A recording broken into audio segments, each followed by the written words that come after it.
Bienvenidos a la última sesión de las jornadas de filosofía y literatura, este año dedicadas a la narración, desde la época más remota, con el lenguaje y la narración oral, hasta hoy que hemos llegado al último peldaño, que son los videojuegos, de los que hablaremos largamente y con detalle. La evolución, desde luego, la hemos enmarcado desde el origen, desde la primera sesión con Pere Muntaner y Raimon Arola, que nos llevaron por la estructura de la narración, los fundamentos de la ficción mitológica y hasta qué punto entroncan también con la psicología humana y colectiva, ¿no? Que no ha cambiado a lo largo de los siglos. Y en la segunda sesión con Concha Fernández hablamos de la singularidad del lenguaje literario en filosofía. En estas dos sesiones, pues hemos de decir que estamos muy contentos y muy agradecidos a todos los seguidores, porque pues no esperábamos, la verdad, esta acogida, así que muchísimas gracias. Y hoy, a diferencia de las otras dos sesiones, pues la grabación tiene que ser en casa, como es obvio, debido a la situación sanitaria que tenemos. Así que vamos a aprovechar muy bien esta hora que vamos a desarrollar ese último peldaño en la narración que son los videojuegos. Vera Muntaner nos acompaña, es socio, es colaborador, ha estado participando también en la organización de estas jornadas y llevará el peso de estos diálogos, porque conoce muy a fondo el libro, un libro maravilloso con un título excepcional, que es Ensayos y errores, arte, ciencia y filosofía en los videojuegos, que ya con ese subtítulo, arte, ciencia y filosofía, lleva implícito ese contenido que inabarcable prácticamente. Así que vamos a dejarte, Pera, que empieces tú la entrevista. Primero saludaremos a David también y a Alfonso. Y antes decir que este proyecto es de la Asociación Colegial de Escritores de Cataluña, con la colaboración especialmente en estas jornadas del Ministerio de Cultura. Hola, Pera, ¿cómo estás? ¿Bien? Bueno, lo único que os tengo que decir es que os veo perfectamente a vosotros, pero no me veo a mí mismo. O sea Bueno, pues que estás estupendo. Bueno, estas sorpresas nos ofrece la tecnología. O sea que muy bien, seguramente cuando se haga el montaje me veréis. O ya me claro. estáis viendo. Sí, sí, sí, Bien, me perfectamente. alegro. Pues nada. Te Muy vemos. bien. Aquí Alfonso, tenemos, sí.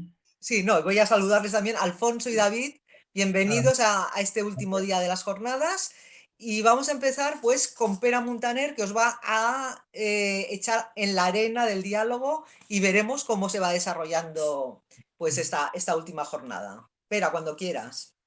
Bueno, a ver, estos señores aparecen como expertos en videojuegos, pero en realidad cada uno de ellos carga con un currículum interesantísimo a nivel personal y profesional, porque Alfonso García La Peña es graduado en filosofía, es también ha estudiado dirección de empresas por ESADE, ha cursado el primer ciclo de física, no sé si me equivoco, en la Universidad de Barcelona, y ahora está Alfonso metido en la redacción de una tesis doctoral sobre filosofía de la ciencia. O sea que Bueno, hace todo eso, pero además entiende de videojuegos y juega a videojuegos.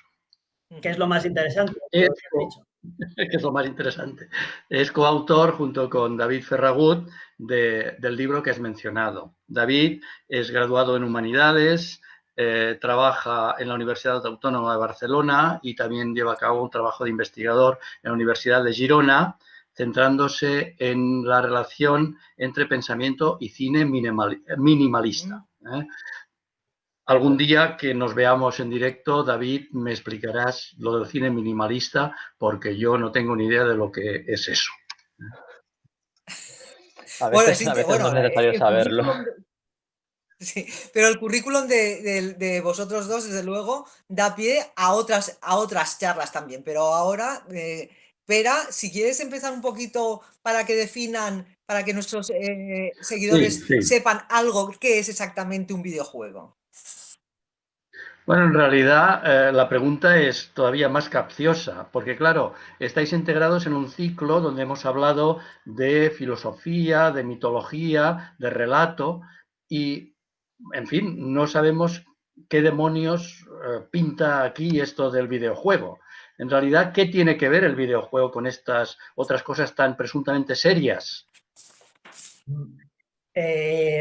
Bueno, nosotros, esta pregunta es una pregunta frecuente cuando explicas a alguien en alguna charla que haces algo así como filosofía del videojuego o estudio del videojuego. Y, y realmente hay dos fuentes que pueden utilizarse para responder. Una más cuantitativa, que es la que más suele usarse, hablando algunos datos, y otra más cualitativa, en cierto sentido, más sustanciosa, que a nosotros nos gusta más. Pero en cualquier caso, la cuantitativa también es importante, ¿no? Y por dar 2 o 3 datos y situar el fenómeno este de los videojuegos, pues, por ejemplo, en 2018 su mercado fue alrededor de 140.000 millones. Y eso es bastante porque suponía unos 30.000 millones más, perdón, que el mercado del libro, 6 veces más que el mercado de la música y 3 veces más que el mercado del cine. Por lo tanto, en términos económicos, que indica lo que indica hasta cierto límite, pues dentro de los fenómenos culturales que podrían ser competidores del videojuego, pues el videojuego está en cabeza. Después, otro dato muy interesante es que un videojuego que se llama League of Legends, que viene a ser como si fuera un partido de básquet, porque son 5 jugadores contra 5 jugadores, y el objetivo es capturar, digamos, la base del otro. Pues en 2018 también la final del torneo más importante de este videojuego, que es como la Champions del videojuego este, pues tuvo un pico de audiencia de unos 200 millones de espectadores, que también es muchísimo porque ese mismo año la Super Bowl tuvo 130 millones, con lo cual son pues, 70 millones más de espectadores, un videojuego del que mucha gente no ha oído hablar y en cambio de la Super Bowl sí que se ha oído hablar. Y en fin, un tercer dato ya para redondear todo esto es que según un estudio de la APA, que es la Asociación Esta Americana de Psicología que dicta doctrina en todo el mundo sobre temas psicológicos, pues afirmaba que prácticamente el 99% de los adolescentes norteamericanos jugaban a videojuegos. Y no había diferencias significativas en cuanto al género. Claro, aquí hay que ver qué es jugar a videojuegos, porque no es lo mismo jugar una vez por semana o 8 horas al día. Pero, en fin, en cualquier caso, pues era otro dato ilustrativo que, en fin, pretende mostrar que el videojuego hoy en día es un fenómeno cultural muy, muy relevante, como los otros, como pueden ser la literatura, el cine, la música, y que quizá hay motivos para pensar, aparte de estos datos cuantitativos, algún otro que ahora mencionaremos, que va en pie de convertirse pues, en uno de los fenómenos culturales más importantes de nuestro siglo. Como mencionaba, esto es un primer tipo de fuentes más cuantitativas, pero hay otras que a nosotros nos gustan más y una de ellas está muy en relación con lo que nos está pasando en nuestros días con esto del COVID. No sé si quieres proceder tú a explicarla, David. Bien. Sí, bueno, yo os podría explicar un par de ejemplos para que añadimos a los de Alfonso. El primero es un poco oportunista y de hecho creo que el otro día en nuestro libro porque consideraban que al tratar nosotros este mismo ejemplo anticipaba lo que está ocurriendo. Se trata de lo que ocurrió en el videojuego World of Warcraft, que es un juego de rol online, es decir, mucha gente puede participar simultáneamente en una partida. Lo que ocurrió es que los programadores del videojuego introdujeron una enfermedad, un mundo nuevo, y en este mundo había una enfermedad provocada por uno de los enemigos. Esta enfermedad pues, era un virus que vulneraba a los personajes durante unos 10 segundos. Lo que no contemplaron es que la enfermedad se salió de las arenas, de los espacios de combate y se empezó a propagar a la población. Hubo distintas actitudes en relación a esta enfermedad, a esta especie de epidemia. Entre ellas, gente fomentaba la propagación del virus y otra gente, otros jugadores que intentaban pues, retenerlo mediante ayudas o, al revés, mediante emboscadas para propagar el virus. Esto es interesante, que puede parecer anecdótico, pero es pertinente que se estudie porque diversas instituciones médicas, sanitarias, especialistas en salud pública se interesaron por ello para saber cómo se comportaba la gente en espacios virtuales y controlados cuando había un tipo de brote epidémico de este tipo. Además, son cosas que, por ejemplo, la revista de Lancet mencionaba, se podían hacer experimentos de este tipo precisamente porque no implicaba experimentar con seres humanos, es decir, sí que había actuaciones parecidas al ser humano sin alterar directamente su vida. Y otro ejemplo que también es pertinente para interesarnos por los videojuegos es lo que ocurrió en el MoMA en el 2014, creo que es. Se integró por primera vez en un museo de esta categoría, una colección de alrededor de 30 videojuegos en la colección permanente. Algo que hasta ahora era insólito y que era impensable, de repente pasó a formar parte de una colección de un museo, lo que directamente acredita el videojuego ya como un objeto no solo de consumo, sino también un objeto artístico. No sé si Alfonso quiere agregar algo más a estos ejemplos. Sí, no, iba simplemente a decir, a modo de conclusión, que lo que pretendemos mostrar con estos casos es que el videojuego es un producto cultural, como lo pueden ser la literatura, el cine o la música, y que así como hay críticos de cine y críticos de arte y críticos de literatura, y a nadie le extraña que estos otros fenómenos culturales se estudien pues, de forma más o menos filosófica o de forma más o menos rigurosa, pues no debería extrañarnos que el videojuego, en tanto fenómeno cultural, y a este nivel, igual a todo el resto, se estudie también como fenómeno cultural y despierte también pues, inquietudes filosóficas, etcétera, etcétera. Y por último... No obstante, supongo que de la misma forma que hay una literatura de segundo orden y un cine de baja calidad, pues también habrán videojuegos de gran calidad y otros que no lo serán tanto. Por supuesto, porque es un fenómeno cultural y tiene las mismas características en este sentido que el resto. Y hay videojuegos que son simplemente o que buscan simplemente entretener, igual que hay películas que buscan simplemente entretener y libros que buscan entretener.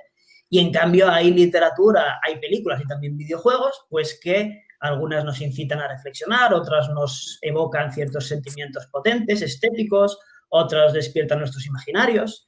En fin, pues en este sentido el estudio del videojuego es un estudio al mismo nivel que el estudio de otros fenómenos culturales. Y por eso es una cosa seria, que era la pregunta inicial. No es más serio ni menos serio que otros fenómenos culturales.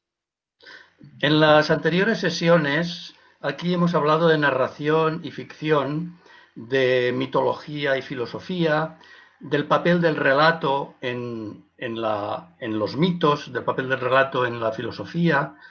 ¿Vosotros creéis que estas categorías, por decirlo así, de teoría literaria, podrían aplicarse también al videojuego? Es decir, ¿es el videojuego un relato o una modalidad de narración? Sí.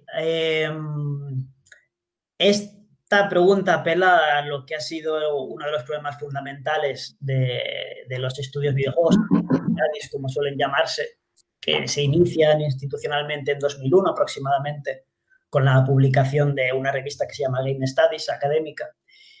Y la primera gran cuestión o el primer debate que se abordó fue precisamente qué es un videojuego, y se dieron dos grandes respuestas.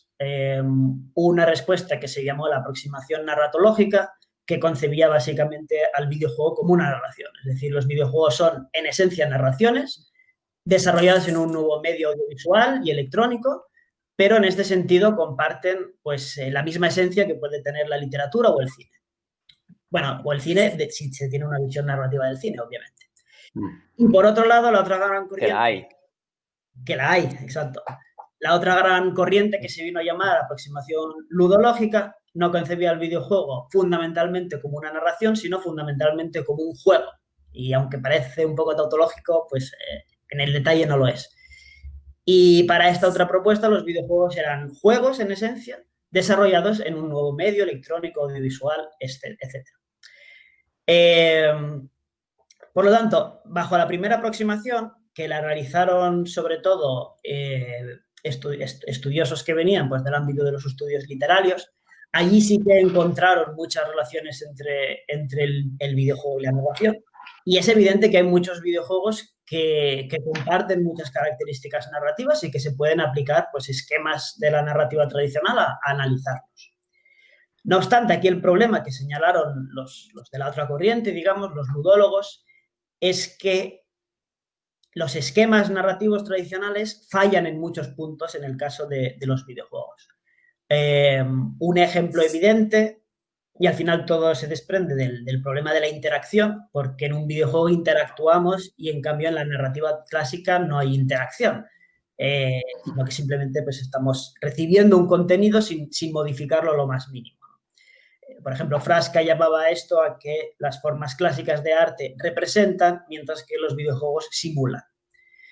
Pues bien, el problema de la interacción para la narrativa tradicional y para aplicar estos esquemas al caso del videojuego es que debido a la interacción, las historias de los videojuegos, en aquellos que sí que tienen historias, porque hay videojuegos sin historias, pues las historias normalmente no son fijas. Y en cambio, en la narrativa tradicional, las historias son fijas. Porque al final, simplificando las cosas, ¿qué es una narración o qué es una narrativa? Pues una narración apela a dos conceptos fundamentales, que son la historia y el relato.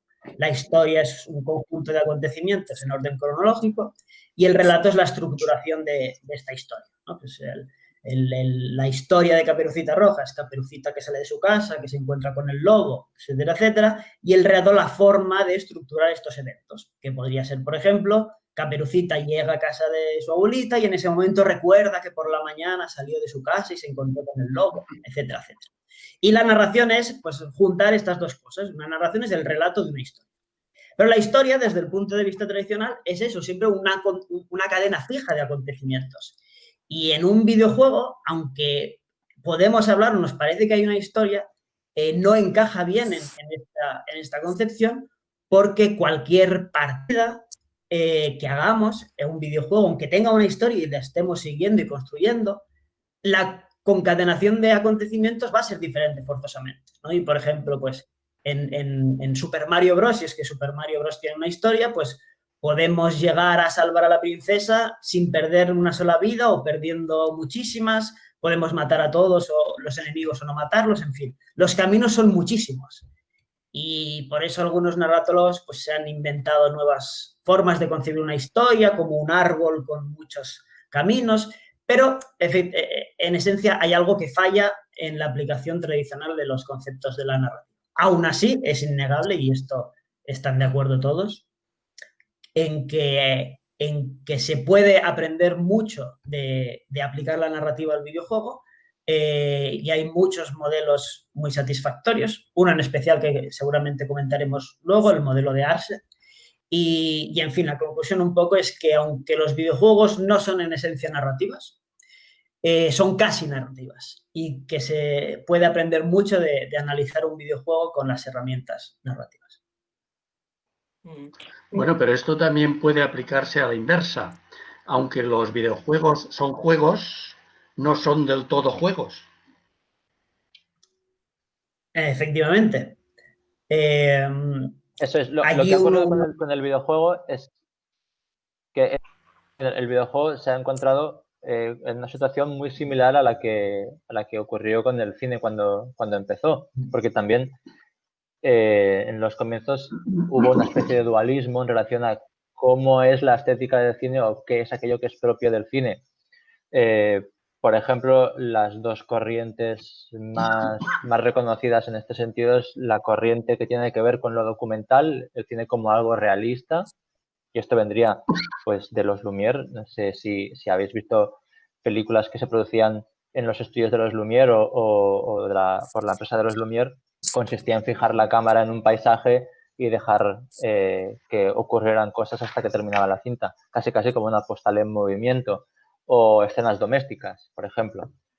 Y luego, en contraposición a esta perspectiva que viene de la fotografía, como si fuera la imagen una huella de lo real, o de la realidad, mejor dicho, está la percepción ilusionista, que tiene que ver con la tradición que viene de Méliès y está entroncada directamente con espectáculos populares del tipo revistas o fantasmagorías, teatro, etcétera, que considera que el cine es una ficción, que es una ilusión. Y esas dos corrientes también tienen un presupuesto que también creo que es parte de los presupuestos que tienen los mismos que analizan el videojuego como narrativo o como ludología, que es el intento de encontrar aquello que es específico de cada medio. pero la solución, y creo que en eso coincidimos Alfonso y yo, que más que una solución es quizá una respuesta práctica para intentar entender el fenómeno del videojuego, del mismo modo que ha ocurrido con el cine. La solución consiste en aceptar que lo específico solo es una parte del videojuego, es decir, un videojuego puede ser un juego, pero además es otras cosas, y el cine no es solo realista, sino que también es ilusionista y tiene otras cosas. Es decir, nuestro punto de partida en el análisis de videojuegos, incluso en este libro, es precisamente aceptar que lo específico solo es una de tantas cosas que participan en el videojuego. De hecho, es muy interesante, añado, que hay una infinidad de paralelismos entre el origen del estudio del videojuego y el origen del estudio y de la reflexión del cine, y que las hemos ido encontrando en sucesivas discusiones y seguramente saldrán más durante la charla, pero hay un paralelismo enorme entre ambos fenómenos en el origen del estudio. Quizá porque como son las artes quizá más recientes, sabemos localizar el origen o aquello que llamamos origen y podemos rastrearlo. Eso que es algo que en verdad es interesante, establecer el paralelismo entre las dos disciplinas. Bueno, yo que me he leído vuestro libro con muchísimo interés y con ganas de aprender, ¿verdad? Claro, no estoy en condiciones de lanzar una lanza en favor de una opción o de otra, pero sí que hay un elemento que a mí me parece distintivo de los videojuegos y que no ha salido hasta ahora en la conversación, que son las reglas del juego y los objetivos del juego. O sea, a diferencia de otros instrumentos culturales en donde estos elementos, como son las reglas y los objetivos, no están presentes, en el videojuego son fundamentales, porque el jugador, haya una historia o no haya una historia, sea un recurso para divertirse o para aprender, debe obedecer unas reglas. No sé qué os parece a vosotros si lo específico del videojuego sería esta dimensión normativa. Bueno, nosotros tenemos la idea de que en cierto sentido los videojuegos son entidades constituidas por reglas. A partir de esta realidad y a partir de definir pues, qué tipos de reglas, porque hay diferentes tipos de reglas, como comentabas, en un videojuego. Hay algunas reglas que definen los objetos que conforman el mundo ficcional donde se desarrolla. Hay otras reglas que definen las acciones posibles que pueden hacer los jugadores y el resto de objetos del mundo ficcional. Y hay otro tipo de reglas que definen los objetivos del juego. Que estas pueden o no estar, porque hay juegos donde no hay objetivos. Y, por ejemplo, en Minecraft, y esto es uno de los problemas de algo que mencionabas antes, Pera, de por qué, así como la aplicación del concepto de narrativa a un videojuego falla a veces, la aplicación tradicional del concepto de juego al videojuego también falla a veces, porque en un juego tradicional siempre hay unos objetivos, siempre hay unos ganadores y perdedores, y es una de las partes definitorias de lo que es un juego. Hay videojuegos donde no hay un objetivo último, donde no tiene sentido preguntarse por unos ganadores y unos perdedores, donde nunca acaba el juego, ¿no? Y en este sentido también tampoco son completamente juegos los videojuegos, son casi juegos y casi narrativas, y un poco en el punto medio, como ya dijo el más grande de los filósofos, que me permito añadir, pues está un poco la realidad de lo que es un videojuego. Y en cuanto a las reglas, es verdad, en esencia, nosotros creemos que un videojuego es una entidad constituida por reglas, con esta triple tipología de posibles reglas, y a partir de ellas podemos llegar a los elementos narrativos, porque, por ejemplo, las reglas objeto definen los elementos del mundo ficcional, entre ellos los personajes que pueda haber. Las reglas del juego, los objetivos pueden definir los tipos de eventos que tienen que ir sucediendo en la partida, y los tipos de eventos nos llevan a poder clasificarlos, como hace Arsen, en función de si son núcleos o satélites. Esto es una distinción narratológica de Chapman, que define que una historia puede dividirse en lo que él llama el núcleo, los núcleos y los satélites. El núcleo de una historia son aquellos elementos imprescindibles para reconocerla y los satélites son los elementos que pueden cambiarse sin alterar la historia. Pues, por ejemplo, en el caso de Caperucita, quizá no es importante si el bosque es de abetos o de robles, esto sería un elemento perteneciente a los satélites de la historia, pero en cambio él forma parte del núcleo que se encuentre con el lobo feroz. Pues en fin, apelando a los objetivos que pueda tener el videojuego, estos definirán si los núcleos son fijos, hay una sola historia, o los núcleos son variables, como en un videojuego que se llama Heavy Rain o uno parecido que se llama Detroit, donde tú eres un personaje y tienes que ir tomando diferentes decisiones, que es casi como una película, un videojuego, y dependiendo de las decisiones que vas tomando, la historia va para un lado o para otro. Y al final hay un árbol posible, el juego puedes acabarlo de muchas formas en función de las decisiones que hayas tomado. Pues este elemento narratológico de multiplicidad de núcleos, además de satélites, viene definido por las reglas objeto. Con lo cual, esto es un ejemplo de que, concibiendo el videojuego como una entidad constituida por reglas, después podemos llegar a definir a través de ellas también sus elementos narrativos. Bueno, volviendo, si quieres, o centrándonos en los juegos en los que realmente hay narración, lo digo por entroncar un poco con lo que se planteó en la primera sesión en la que estuvimos hablando de los mitos y de los protagonistas de los mitos. Aquí podríamos trasladarlo a los videojuegos para hablar de los protagonistas de los videojuegos narrativos, en los que, supongamos, un héroe tiene que desarrollar una serie de hazañas para conseguir algún premio o alguna satisfacción final. Podríamos establecer un paralelismo entre los personajes, los héroes y heroínas de los mitos y los héroes y heroínas de los videojuegos narrativos.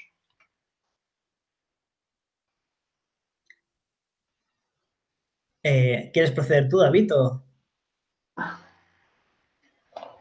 David sigue congelado. Bueno, yo estaba pensando sigo congelado desde el principio, porque estoy estupefacto. A mí se me ocurre más que en literatura, también en la relación que puede establecerse con el cine, que a la vez es una relación con la literatura y puedo intentar explicar por qué este tipo de relación triple. Y es hablando, recuerdo haber leído un libro no hace mucho en el que se mencionaba que una de las aportaciones del videojuego a la ficción cinematográfica era una cosa llamada actante, o sea, un tipo de personaje llamado actante. El actante es algo definido por Greimas, también Prop ha utilizado categorías similares, en los que básicamente consiste en definir cuál es la función de un personaje. Siempre hay personajes que conducen la narración y estos personajes tienen una función. Por ejemplo, en Prop, el héroe o el villano, el ayudante, el objeto querido o incluso el falso héroe, que es el traidor. Todos estos personajes, todas estas funciones están más o menos catalogadas de distinta manera en diferentes autores. En Greimas, por ejemplo, que he citado hace 30 segundos. Pues si se considera que lo que el videojuego aporta al cine es el actante, en verdad lo que está pasando aquí es que es la literatura que aporta al cine y a la vez al videojuego. Es decir, el videojuego se inscribe precisamente en una tradición en la que estos personajes, con unas funciones concretas, con unos objetivos marcados, obedecen ya a estructuras anteriores que tienen que ver pues, con la literatura o con el discurso oral de tradiciones anteriores a la palabra escrita. O con los arquetipos universales. Exacto. Porque ahí en la lista de arquetipos de Jung, pues tenemos al héroe, al forajido, al sabio, al creador, ¿verdad? Al bufón, al que cuida, ¿no? Supongo que tienen su lectura cinematográfica y también en los videojuegos.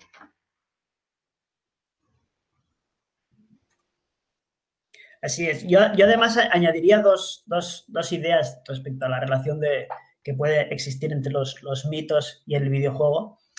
La primera es el libro este que ahora no me acuerdo el nombre, el mito del héroe de Campbell, ¿cómo El era? viaje del héroe. Joseph Campbell, el héroe de las 1000 caras. Exacto, es este. Este. Claro, ahí al final lo que define es una estructura común a muchos tipos de historia y muchos tipos de mito que se puede aplicar a muchas, más allá de los videojuegos, se aplica en la literatura, a la construcción o a la modelización o a la representación de muchas historias. Pues de la misma forma, este tipo de estructuras pueden aplicarse y muchos videojuegos las siguen porque tienen algunos de ellos elementos narrativos importantes que se pueden estructurar también con esas ideas. Por otro lado, apelando a una idea que nos pareció muy buena de uno de los capítulos del libro, un artículo que va sobre videojuegos y pedagogía, de Emiliano y de Ceccarelli, de dos estudiosos italianos. Una de las ideas que muestran en el capítulo es que hoy en día, por ejemplo, algunos adolescentes que puedan llegar a clase de historia y allí tienen que explicarles la Segunda Guerra Mundial, pues es evidente que estas personas pueden venir, y muchas veces vienen ya con un conocimiento previo sobre lo que les van a explicar en clase, ya no solo de haber jugado a videojuegos quizá de la Segunda Guerra Mundial, sino también de haber visto películas de la Segunda Guerra Mundial o series de la Segunda Guerra Mundial, o en fin, digo la Segunda Guerra Mundial o puede ser cualquier otro evento histórico. Y por lo tanto, una de las cosas que apuntan es que quizás que esto tiene que tenerse en cuenta, porque si no la realidad puede chocar, porque muchas veces la Segunda Guerra Mundial mostrada en el videojuego o en la serie o en la película puede no concordar o sí puede concordar con lo que se explique en clase de historia. Pues lo mismo puede pasar con los mitos, es decir, hay videojuegos que utilizan directamente como temática principal la mitología griega, como God of War y varios otros, y eso ya crea unos conocimientos previos en el jugador, algunos más, quizá históricamente más precisos, otros quizá menos, en fin, por lo que yo tengo entendido, God of War respeta bastante bien algunas de las ideas de la mitología griega. Pues en fin, todo este es un tipo de conocimiento adquirido antes de entrar en el aula a través no solo del videojuego, sino también del cine y de las series, que quizá no estaba tan extendido en otras épocas, llegar al aula con todos estos conocimientos históricos ya presentes. Y una de las cosas que definen en el artículo es, en fin, esto no es ni mejor ni peor, es una realidad, hay que tenerlo en cuenta y lo mejor quizás sería aprovecharlo, es decir, plantear una clase no como todo lo que has visto está mal, sino qué has visto, qué has conocido de los mitos, o qué sabes ya de la guerra, de la Segunda Guerra Mundial en base a las series, las películas o los videojuegos que has jugado. Pues bien, vamos a ver cuáles de estos elementos se corresponden con los hechos, cuáles no. En fin, utilizar todo ese conocimiento del cine y los videojuegos y los mitos para sacar un provecho de los elementos pedagógicos. Marga, no sé si quieres hacer alguna pregunta. Sí, David, sí. Que solo quería añadir una cosa más a lo que comentaba Alfonso, que es que si Ilardi y Ceccarelli se interesaban precisamente por este bagaje que los alumnos ya llevan a las aulas, aceptando que es ese bagaje y no otro, pues lo interesante no sería sencillamente condenar las infidelidades que se tienen entre un videojuego y un mito, porque es algo que ocurre, es decir, se suele condenar que un videojuego no respete exactamente algunas genealogías, algunos héroes o su función dentro de la narración, cuando en verdad observamos que tampoco los mismos mitos y las distintas fuentes son idénticas entre ellas, sino que aceptan variaciones según la tradición. Lo interesante, creemos, cuando se estudian los videojuegos y la relación que tienen con la mitología, es saber por qué se producen esos cambios, o sea, qué introducen esos cambios, esos personajes que ya no están en el lugar que ocupaban antes, qué nuevos personajes aparecen y por qué. Si me perdonáis, bueno, la charla es interesantísima, pero seguramente muchos de nuestros seguidores, pues quizás somos más de la cultura literaria clásica. Os haría dos preguntas. La primera, para los dos también, ¿eh? Si creéis que ante el avance de los videojuegos, el libro como instrumento hegemónico de cultura se va a quedar un paso atrás. Esta es una de las preguntas. Y la segunda es que evidentemente hay una cultura visual, una tecnología que ayuda a que la gente se sienta implicada, por ejemplo, en el desarrollo de los videojuegos, porque tiene muchas opciones de participación y de varias salidas según la implicación del jugador y las decisiones del jugador. ¿Vosotros creéis que los videojuegos ayudan a, a una visión más amplia del mundo o simplemente se ve, sí, como un juego, pero tiene ese déficit de reflexión y de atención que la lectura requiere para poder entenderla? El juego es muy visual, te ofrece, primero, te ofrece un escenario, ya te está limitando, te ofrece un escenario, cosa que cuando tú lees un libro, el escenario te lo imaginas, aunque haya una descripción. Te ofrece un escenario, te da unas pautas, pero esas pautas de opción también son limitadas. Por lo que creo, yo no soy jugadora de videojuegos y por lo tanto mi opinión no es de calidad, pero me da la impresión de que sí puede ser un elemento mm, que, ¿cómo te diría yo? Que disminuya esa capacidad que tenemos los seres humanos, tanto de imaginación como de reflexión. Y esas dos preguntas me gustaría que las contestarais los dos. A ver. Bueno, a mí se me ocurre, Venga, Alfonso, dale. puede haber muchas respuestas. Una de ellas que permite tanto responder positivo como negativamente. Consideremos la distinción esta clásica entre el medio y el contenido, ¿no? Una cosa es el contenido artístico de la literatura, por ejemplo, del cine o de los videojuegos, y otra cosa es el medio, que es el mecanismo a través del cual se expresa el contenido. Claro, en este sentido, hay un sentido en el que el contenido es transferible entre medios. Es decir, en la novela El Señor de los Anillos tiene un contenido, tiene una narración, y este contenido, esta narración, es transferible a otro medio, por ejemplo, al cine.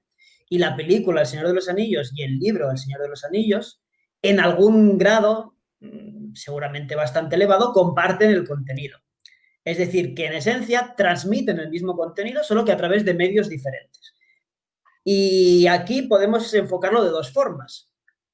Podemos centrarnos en las diferencias de transmitir un contenido más o menos similar a través de medios diferentes, porque hay diferencias, es innegable, pero también podemos centrarnos en las similitudes. Es decir, hay otro sentido en el que leerse la novela del Señor de los Anillos o ver la película El Señor de los Anillos, hay algo común que recibes, aunque los medios sean diferentes.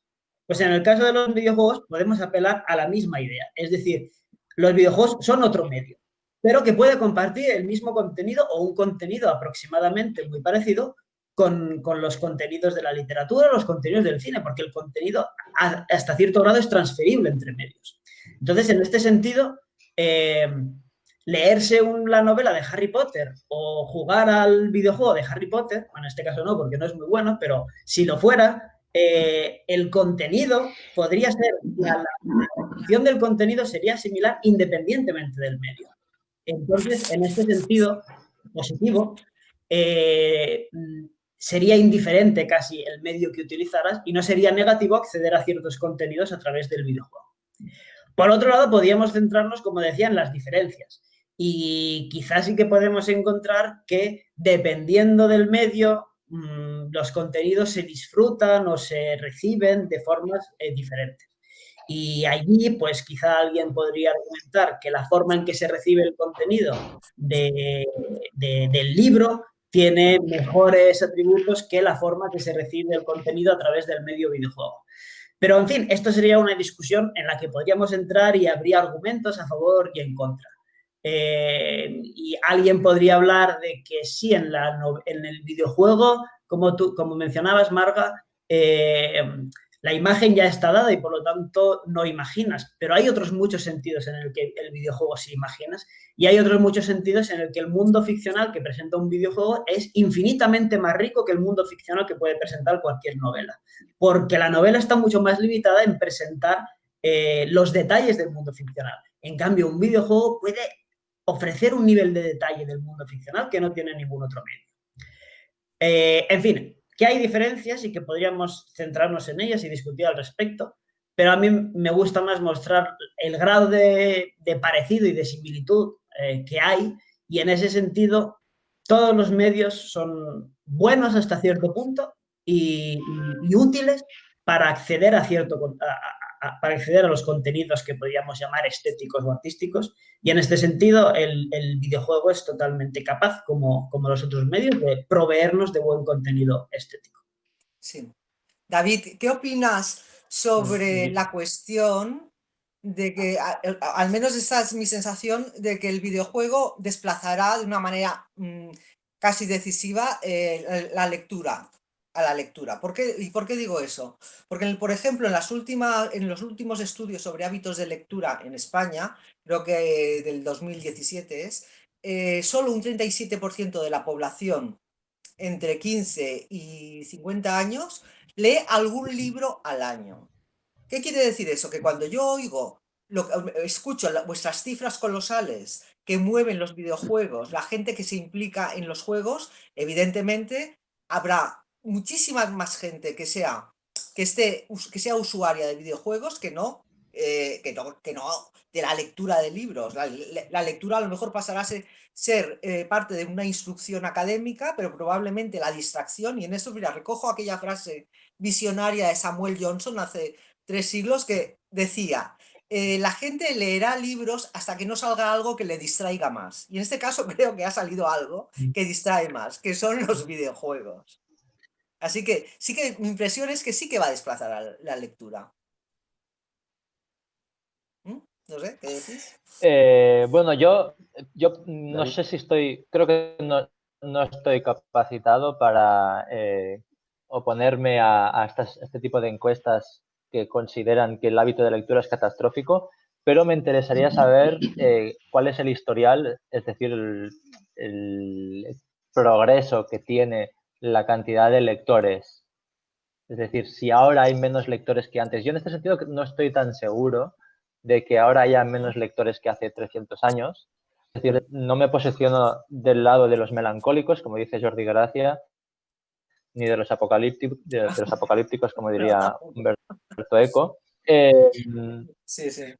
Creo, por otro lado, tampoco estoy seguro, y aquí de nuevo opinaré, me mojaré, pero insisto en que no estoy capacitado para ser preciso en este sentido. No estoy seguro tampoco de que la literatura sea digamos, el arte que tiene más influencia a nivel social o que es el máximo transmisor de cultura. Creo que ya ha sido desbancada por otras, por ejemplo, el cine. Creo que también el videojuego ya podría decirse que lo ha hecho, es decir, hay que aceptar ya esta posición, y como hay que aceptarla, lo mejor es no lamentarse. Entonces hay que saber qué ocurre con los videojuegos y qué pasa con el hábito de lectura. Bueno, yo como no puedo profetizar nada al respecto, me limitaré a decir que el videojuego no es un texto escrito, por lo tanto no fomenta la capacidad de pensamiento que fomenta un libro de filosofía, por ejemplo, pero es normal que no lo haga porque es otro tipo de medios, otro tipo de técnicas, otro tipo de arte. Del mismo modo que no exigimos, por ejemplo, que un cuadro, un paisaje, nos haga pensar directamente en cómo se constituye lo sublime de Kant. Podemos relacionar ambas cosas, podemos relacionar lo sublime en un paisaje y podemos relacionar la filosofía de Kant si hemos hecho las dos cosas, pero no si solo vemos el cuadro, por ejemplo. Entonces, creo que cada objeto por separado... Claro. Perdón, solo quería decir que cada objeto por separado, cada objeto artístico, cada técnica ofrece una forma de pensamiento distinta que las otras. Y nosotros en este libro lo que hemos intentado hacer es acercarnos al videojuego por cómo nos empuja a pensar, cómo nos empuja a entender la realidad y cómo nos empuja a entender lo que es. independientemente de que permita o no pues un tipo de pensamiento que sea más o menos abstracto, que eso ahí sí entiendo que no hace lo mismo que hace un libro.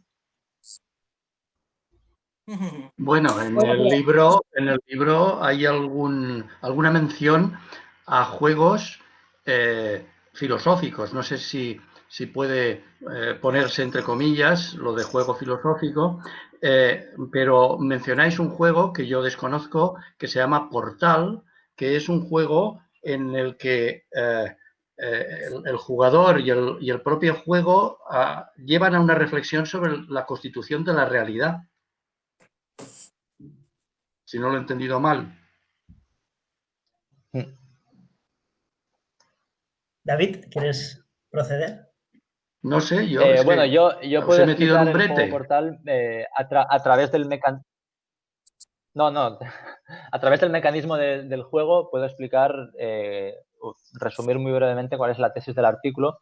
El videojuego Portal lo que hace es, mediante un arma que no produce daños, sino sencillamente perfora la realidad simulada del videojuego, abre un portal dentro de un espacio concreto y a través de ese portal se ve otro espacio de otra parte del videojuego. Entonces, la tesis del artículo, lo que se dice es que este videojuego está construido precisamente a partir de la desarticulación del propio videojuego. Desmonta las piezas, las une, abre agujeros entre medio, de modo que la realidad simulada acaba siendo autorreflexiva, porque se abre a manipulaciones del jugador. Bueno, el otro día Concha Fernández en su debate con Marga sobre filosofía y ficción y demás, sugería la idea de que esto que llamamos mundo o realidad es un relato, es una construcción lingüística. Esas construcciones lingüísticas van cambiando a lo largo de las épocas y según algunas circunstancias.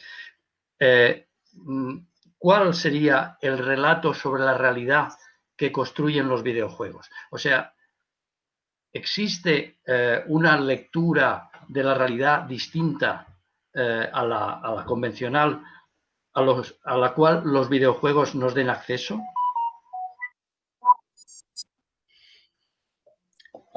Yo aquí puedo apuntar una idea que está presente en otro artículo, además. Pero si me permites hacer un pequeño añadido a la pregunta anterior, que Marga Sí. comentaba que el videojuego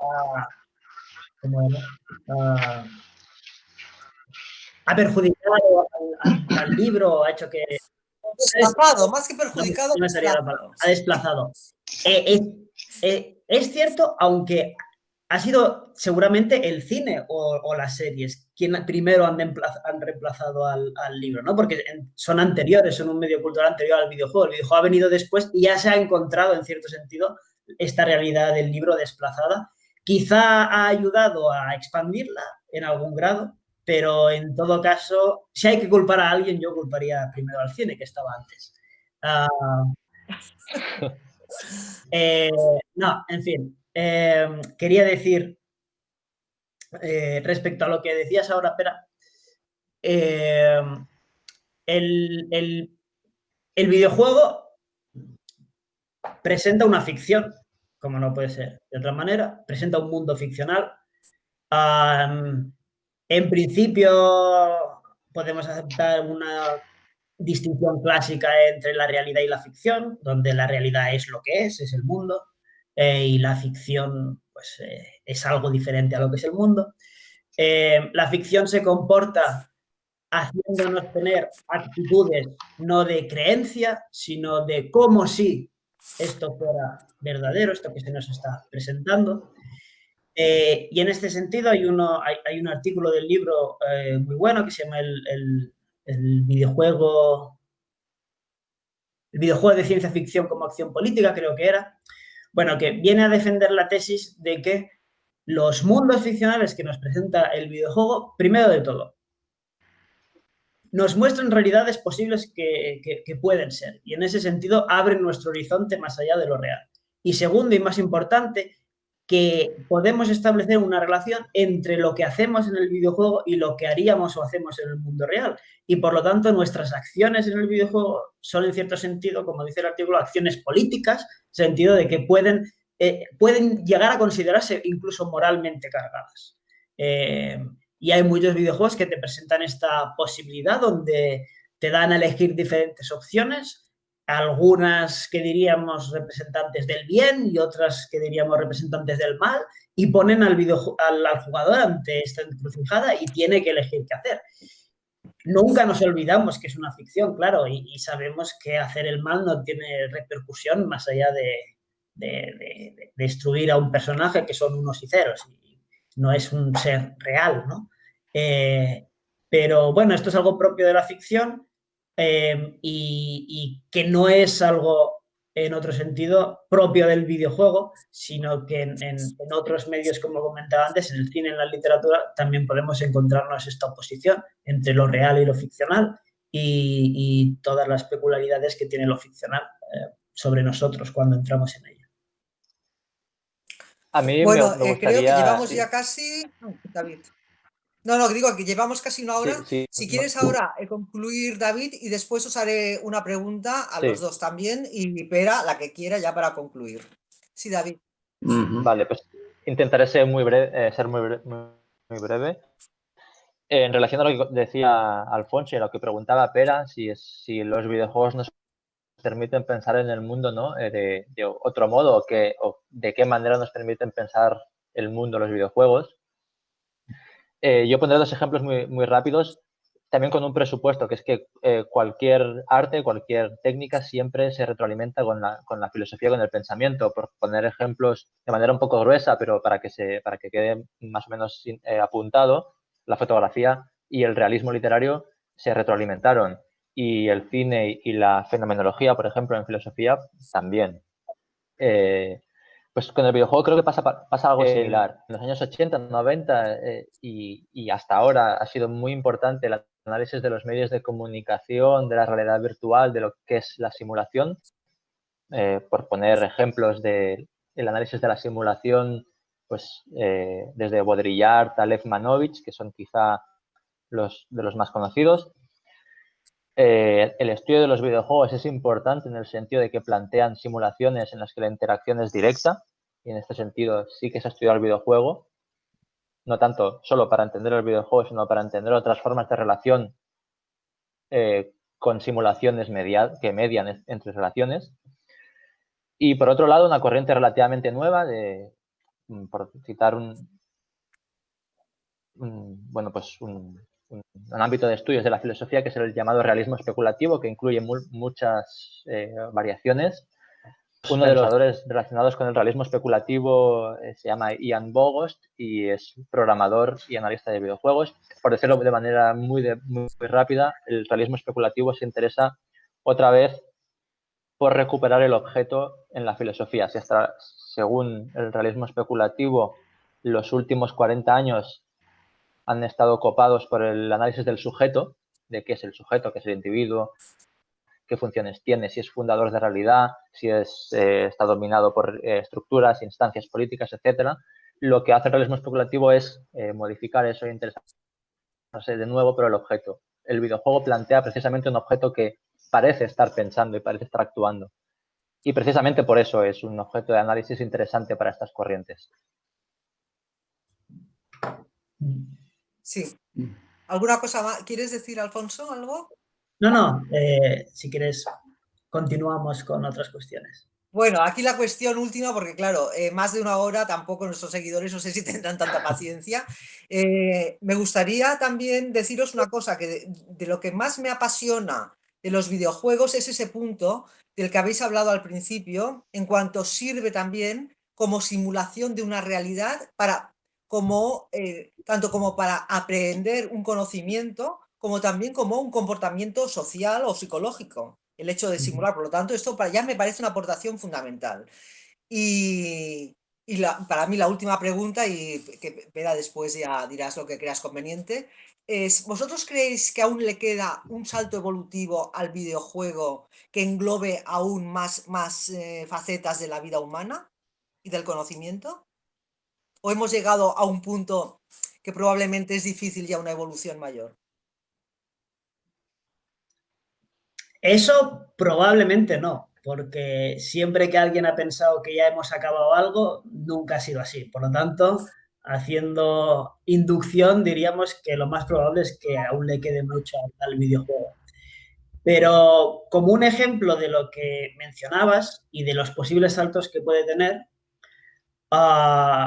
en los inicios del videojuego, en algún sentido, era una actividad, pues, eminentemente asocial, en el sentido de que jugar pues requería simplemente una máquina, un dispositivo y un jugador, y tú jugabas, no necesitabas a nadie más, digamos, no. Algunos juegos sí, obviamente, pero la mayoría de ellos tenían este carácter más individual. En los últimos años ya llevamos muchos años de tendencia en el que los videojuegos que más triunfan y los videojuegos que más salen y que más se venden y que más se juegan son todos de carácter eminentemente social. Muchos de ellos son pues, mundos online donde muchos jugadores están reunidos, o son partidas competitivas que involucran a muchos jugadores y tienes que jugar en equipo. En fin, hay muchas comunidades.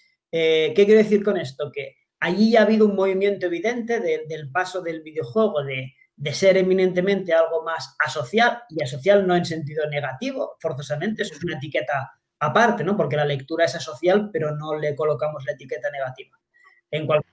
Solitaria. Sí, solitaria en el sentido de que no necesitas a nadie más que a ti y a un libro. Pues allí sí que ha habido un cambio de tendencia claro en el videojuego, de pasar de videojuegos con un carácter más solitario, por utilizar lo que has dicho, a videojuegos de un carácter más social. Y la última vez que lo miré, pues de los 10 videojuegos que habían salido y más habían triunfado el último año, no sé si 8 necesitabas a otras personas para jugar, ya no eran de estos que podías jugar tú solo. Pues ahí ha habido un cambio muy claro. Y por lo tanto, pues pueden venir muchos más, seguro. Como último apunte, quizá el próximo gran cambio del videojuego sea, si es que llega a realizarse, la inclusión de la realidad virtual, que parece que esto es algo que se está intentando implantar, no solo en el videojuego, sino también en el cine y en otras artes. Y, en fin, aún no sabemos exactamente si puede llegar a funcionar correctamente. Hay gente que le marea y aún faltan hay dificultades técnicas que resolverse, pero no sabemos qué pasará cuando estas dificultades técnicas se resuelvan y qué horizontes nos abrirá. Y allí no solo puede ser una revolución para el videojuego, sino también para el cine y para otras artes. ¿Era? Bueno, el tema es inacabable. Podríamos organizar todo un ciclo de conferencias sobre la presencia y la influencia de los videojuegos en todos los ámbitos de la cultura contemporánea. Yo querría rematar este asunto estirando un poco el hilo de esa apreciación que habéis hecho al principio, colocando los videojuegos en el interior de un museo como objetos culturales de contemplación. Evidentemente, en un tipo de objeto en el que la simulación es fundamental, un supuesto museo de videojuegos no podría ser simplemente exhibir imágenes para que el visitante las contemplara. ¿Habéis pensado cómo podría ser un futuro museo de videojuegos?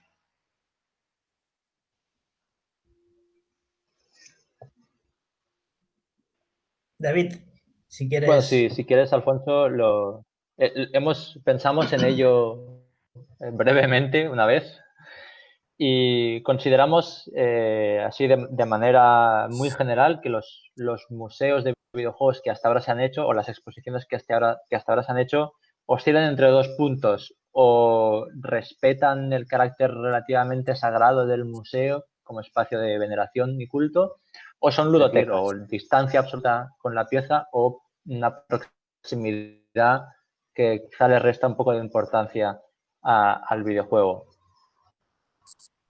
Entonces, nuestra idea era establecer cómo podría ser un museo que estuviera en la justa medida, en el justo centro, que no fuera ni una cosa ni la otra.